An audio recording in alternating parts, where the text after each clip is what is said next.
ಶಿಗ್ಗಾವಿಯೂ ಕೂಡ ಉಪಚುನಾವಣೆಯ ಪೈಕಿ ಭಾರಿ ಗಮನ ಸೆಳೆದಿತ್ತು. ಅದಕ್ಕೆ ಕಾರಣ ಅಂತ ಹೇಳಿದ್ರೆ ಬಸವರಾಜ ಬೊಮ್ಮಾಯಿ ಅವರ ಕ್ಷೇತ್ರ ಅದು. ಬಸವರಾಜ ಬೊಮ್ಮಾಯಿ ಅವರು ಗೆದ್ದು ಆನಂತರದಲ್ಲಿ ಸಂಸದರಾಗಿ ಬಿಟ್ಟುಕೊಟ್ಟಂಥ ಕ್ಷೇತ್ರ ಅದು. ಈ ಉಪಚುನಾವಣೆಯಲ್ಲಿ ಅವರ ಪುತ್ರ ಭರತ್ ಬೊಮ್ಮಾಯಿ ಸೋಲನ್ನು ಅನುಭವಿಸಿದರು. ಯಾಸಿರ್ ಖಾನ್ ಪಠಾಣ್ ಅದ್ಭುತವಾದಂಥ ಜಯಬೇರಿಯನ್ನು ದಾಖಲಿಸಿದ್ದಾರೆ. ಬಿಜೆಪಿ ಭದ್ರಕೋಟೆಯನ್ನು ಛಿದ್ರ ಮಾಡಿದ್ದಾರೆ ಕಾಂಗ್ರೆಸ್ ಪಾಳ್ಯ. ಬಸವರಾಜ ಬೊಮ್ಮಾಯಿ ಪುತ್ರ ಭರತ್ ಬೊಮ್ಮಾಯಿ ಹೀನಾಯ ಸೋಲನ್ನು ಅನುಭವಿಸಿದ್ದಾರೆ. ಸತತ 6 ಚುನಾವಣೆಗಳ ನಂತರ ಗೆಲುವಿನ ನಗೆ ಇದು. ಅಂದರೆ 25 ವರ್ಷಗಳ ಕಾಲ ಬಿಜೆಪಿ ಪಾಲಾಗಿತ್ತು. ಬಸವರಾಜ ಬೊಮ್ಮಾಯಿ ಎಂಟ್ರಿ ಕೊಟ್ಟ ದಿನದಿಂದಲೂ ಕೂಡ 13,448 ಮತಗಳ ಅಂತರದಿಂದ ಯಾಸಿರ್ ಖಾನ್ ಪಠಾಣ್ ಗೆಲುವನ್ನು ದಾಖಲಿಸಿದ್ದಾರೆ. ಪಠಾಣ್ ಪಡೆದಿದ್ದು ಒಟ್ಟು 1,756 ಮತಗಳು. ಭರತ್ ಬೊಮ್ಮಾಯಿಗೆ ಒಟ್ಟು ಬಿದ್ದಿದ್ದು 87,308 ಮತಗಳು. ಅಲ್ಲಿಗೆ ಭರತ್ ಬೊಮ್ಮಾಯಿ ಒಂದು ಹೀನಾಯ ಸೋಲನ್ನು ಕಾಣಬೇಕಾಯಿತು. ಮ್ಯಾಜಿಕ್ ನಡೀಲಿಲ್ಲ, ಬಿ ಜೆ ಪಿಯ ಮ್ಯಾಜಿಕ್ ನಡೀಲಿಲ್ಲ. ಎಷ್ಟೋ ದೊಡ್ಡ ಪ್ರಚಾರದ ಕಾರ್ಯ ಮಾಡಿದ್ರು ಕೂಡ ಅಲ್ಲಿ ವರ್ಕೌಟ್ ಆಗಿಲ್ಲ. ಯಾಸಿರ್ ಖಾನ್ ಪಠಾಣ್ ಮೊಟ್ಟ ಮೊದಲ ಬಾರಿಗೆ ಜಯವನ್ನು ದಾಖಲಿಸಿದ್ದಾರೆ. ಒಬ್ಬ ಅಲ್ಪಸಂಖ್ಯಾತ ಗೆದ್ದಿದ್ದು ಇದೇ ಮೊದಲ ಬಾರಿಗೆ. 25 ವರ್ಷಗಳ ಅಲ್ಪಸಂಖ್ಯಾತರ ಹಿಂದೆ ಗೆದ್ದಿದ್ರು. ಬಟ್ ಈಗ 25 ವರ್ಷಗಳ ಬಳಿಕ ಒಂದು ಗೆಲುವನ್ನು ದಾಖಲಿಸಲಿಕ್ಕೆ ಸಾಧ್ಯವಾಗಿದೆ.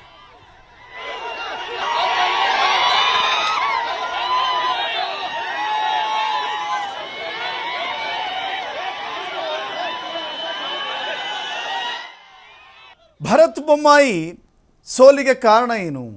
ಅವರ ತಂದೆಯ ವರ್ಚಸ್ಸಿತ್ತು. ಅವರು ಕ್ಷೇತ್ರದಲ್ಲಿ ಸ್ಪರ್ಧಿಸಿ ಗೆದ್ದಂಥ ಕ್ಷೇತ್ರ ಅದು. 25 ವರ್ಷಗಳ ಕಾಲ ಹಿಡಿತದಲ್ಲಿದ್ದರೂ ಕೂಡ ಸೋಲಿಗೆ ಏನೇನು ಕಾರಣವಾಯಿತು? ಒಂದೊಂದೇ ಕಾರಣಗಳನ್ನು ನೋಡ್ತಾ ಹೋಗೋಣ. ಬಸವರಾಜ ಬೊಮ್ಮಾಯಿ ಅವರಿಗೆ ಅತಿಯಾದ ಆತ್ಮವಿಶ್ವಾಸ ಇತ್ತು. ಅತಿಯಾದ ಆತ್ಮವಿಶ್ವಾಸ ಅದು ಒಂದು ಸೋಲಿಗೆ ಕಾರಣ. ಇಲ್ಲಿ ಬೊಮ್ಮಾಯಿ ಶಾಸಕರಾಗಿದ್ದ ವೇಳೆ ಅಭಿವೃದ್ಧಿ ಮಾಡಲಿಲ್ಲ, ಸಿ ಎಂ ಆಗಿದ್ದಾಗೂ ಮಾಡಲಿಲ್ಲ ಎನ್ನುವ ಮಾತಿದೆ. ರಾಜ್ಯ ಸರ್ಕಾರದ ಗ್ಯಾರಂಟಿಗಳನ್ನು ಕಡೆಗಣಿಸಿದ್ದೂ ಕೂಡ ಪ್ರಮುಖವಾದ ಕಾರಣ. ಇಲ್ಲಿ ಅಲ್ಪಸಂಖ್ಯಾತ ಮತಗಳು ಸಂಪೂರ್ಣವಾಗಿ ಕೈಕೊಟ್ಟಿದ್ದಾವೆ, ಸಂಪೂರ್ಣವಾಗಿ. ಹೀಗಾಗಿ ಜೊತೆಗೆ ಸಿದ್ದರಾಮಯ್ಯ ಪ್ರಚಾರದಿಂದ ಅಹಿಂದ ಮತಗಳ ಕ್ರೋಢೀಕರಣ ಆಯಿತು. ಇಲ್ಲಿ ಬಿ ಜೆ ಪಿಗೆ ಮೈನಸ್ ಆಯಿತು.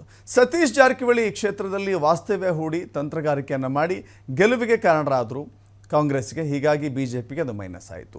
ಸವಣೂರಿನಲ್ಲಿ ಮುಸ್ಲಿಂ ಮತಗಳು ಸಂಪೂರ್ಣವಾಗಿ ಬಿ ಜೆ ಪಿಯ ವಿರುದ್ಧದ ಮತಗಳಾಗಿ ಚಲಾವಣೆಗೊಂಡಿದ್ದಾವೆ. ಏನು ಸರ್ಕಾರ ಇಡೀ ಸಂಪುಟದಲ್ಲಿ ಸಚಿವರನ್ನೇ ಅಲ್ಲಿ ಕಳಿಸಿದ್ರು. ಹೀಗಾಗಿ ಅತ್ಯಂತ ಪ್ರಬಲವಾದ ಹೋಬಳಿ, ಪ್ರತಿ ಹೋಬಳಿಗಳಲ್ಲೂ ಕೂಡ ನೀವು ಗಮನಿಸಿದರೆ ಒಬ್ಬ ಸಚಿವರು ಇರ್ತಿದ್ರು, ಇಲ್ಲ ಶಾಸಕರು ಇರ್ತಿದ್ರು, ಇಲ್ಲ MLCನಾರು ಇರ್ತಿದ್ರು ಅಟ್ಲೀಸ್ಟ್. ಹಾಗೆ ಜೊತೆಗೆ ಲಿಂಗಾಯತರನ್ನು ಕೈ ಹಿಡಿಯುವಲ್ಲಿ ಬೊಮ್ಮಾಯಿ ವಿಫಲರಾಗಿದ್ದಾರೆ ಅನ್ನೋದು ಕೂಡ ಇಲ್ಲಿ ಗೊತ್ತಾಗ್ತಾ ಇದೆ. ಸೊ ಹೀಗಾಗಿ ಬೊಮ್ಮಾಯಿಯವರ ಮಗ ಚೊಚ್ಚಲ ಪ್ರಯತ್ನದಲ್ಲಿಯೇ, ಮೊಟ್ಟ ಮೊದಲ ಪ್ರಯತ್ನದಲ್ಲಿಯೇ ಮುಗ್ಗರಿಸಿ ಬಿದ್ದಿದ್ದಾರೆ.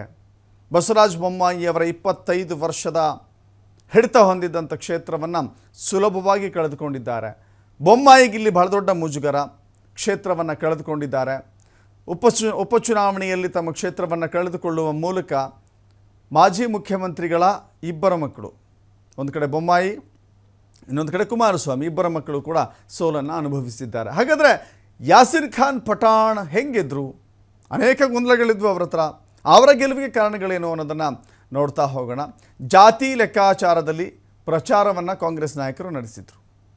ಜಾತಿನ ಯಾಸಿರ್ ಖಾನ್ ಪಠಾಣ್ ಅವರ ಗೆಲುವಿಗೆ ಕಾರಣಗಳೇನು ಅನ್ನೋದನ್ನು ನೋಡೋದಾದರೆ, ಜಾತಿ ಜೊತೆಗೆ ನೋಡಿ, ಕಾಂಗ್ರೆಸ್ ಪರವಾಗಿ ಸಂಪೂರ್ಣ ಕುರುಬರು ವಾಲಿದ್ದಾರೆ. ಇಲ್ಲಿ ಕುರುಬ ಸಮುದಾಯ ಅತ್ಯಂತ ನಿರ್ಣಾಯಕ ಮಟ್ಟದಲ್ಲಿರುವಂಥ ಸಮುದಾಯ. ಅಲ್ಲಿ ಕುರುಬ ಸಮುದಾಯ ಸಂಪೂರ್ಣವಾಗಿ ವಾಲಿದೆ.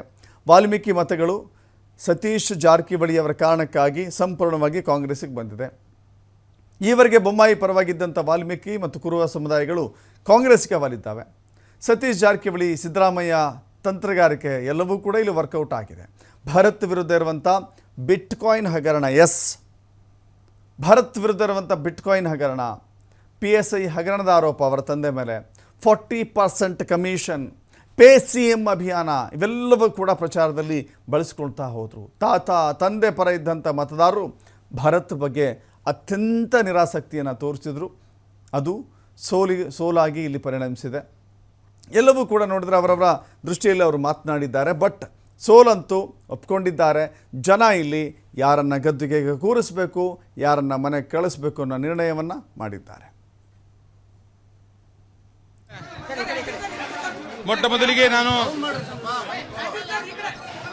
ಮೊದಲಿಗೆ ನಾನು ಆ ದೇವರನ್ನು ಮನದಲ್ಲಿ ನೆನೆಯುತ್ತಾ ನಮ್ಮ ತಂದೆ ತಾಯಿಯ ಒಂದು ಆಶೀರ್ವಾದದ ಹೊಲದಿಂದ ನನಗೆ ಇವತ್ತು ಶಿಗ್ಗಾಂವ ಸೋಂದೂರು ವಿಧಾನಸಭಾ ಕ್ಷೇತ್ರದಲ್ಲಿ ಒಬ್ಬ ಸಾಮಾನ್ಯ ಕುಟುಂಬದಿಂದ ಬಂದಂತ ಒಬ್ಬ ಅಲ್ಪಸಂಖ್ಯಾತ ಸಮುದಾಯಕ್ಕೆ ಸೇರಿದಂತ ನನ್ನನ್ನು ಕಾಂಗ್ರೆಸ್ ಪಕ್ಷದ ಎಲ್ಲ ಮುಖಂಡರು, ವಿಶೇಷವಾಗಿ ಶಿಗ್ಗಾಂವ ಸೋಂದೂರು ವಿಧಾನಸಭಾ ಕ್ಷೇತ್ರದ ಎಲ್ಲ ಸಮಾಜದ ಜನ ಇವತ್ತು ನನ್ನನ್ನು ಆಯ್ಕೆ ಮಾಡುವ ಮುಖಾಂತರ ಈ ದೇಶಕ್ಕೆ ಒಂದು ಭಾವೈಕ್ಯತೆಯ ಸಂದೇಶವನ್ನು ಕೊಟ್ಟಿದ್ದಾರೆ ಅಂತ ಮಾತನ್ನು ಈ ಸಂದರ್ಭದಲ್ಲಿ ನಾನು ಹೇಳಿಕ್ ಬಯಸ್ತೇನೆ. ಮುಖ್ಯವಾಗಿ ನಮ್ಮ ರಾಜ್ಯದ ಮುಖ್ಯಮಂತ್ರಿಗಳಾದಂತಹ ಸನ್ಮಾನ್ಯ ಸಿದ್ದರಾಮಯ್ಯ ಸಾಹೇಬರು, ಮೊದಲೇದಾಗಿ ನಾನು ನಮ್ಮ ಶಿಗ್ಗಾಂವ ಸವಣೂರು ಜನತೆಗೆ ಧನ್ಯವಾದ ಹೇಳಕ್ಕೆ ಇಚ್ಛೆ ಪಡ್ತೀನಿ. ನಮ್ಮ ಭಾರತೀಯ ಜನತಾ ಪಕ್ಷದ ಕಾರ್ಯಕರ್ತರುಗಳಿಗೆ ಎಲ್ಲ ಧನ್ಯವಾದ ಹೇಳಕ್ಕೆ ಇಚ್ಛೆ ಪಡ್ತೀನಿ. ಇವತ್ತು ಇಡೀ ಸರ್ಕಾರ ಬಂದು ಹಣದ ಹೊಳೆ ಸುರಿಮಳೆಯನ್ನು ಉಪೇಕ್ಷಿಸಿಕೊಂಡು ಇವತ್ತು ಕಾಂಗ್ರೆಸ್ ಪಕ್ಷ ಮುಂದೆ ಬಂದಿದೆ. ನಾನು ಯಾವತ್ತಿದ್ರೂ ಶಿಗ್ಗಾಂವ ಸವಣೂರು ಜನತೆ ಒಳ್ಳೇದಾಗ್ಲಿ, ಇನ್ನು ಅಭಿವೃದ್ಧಿ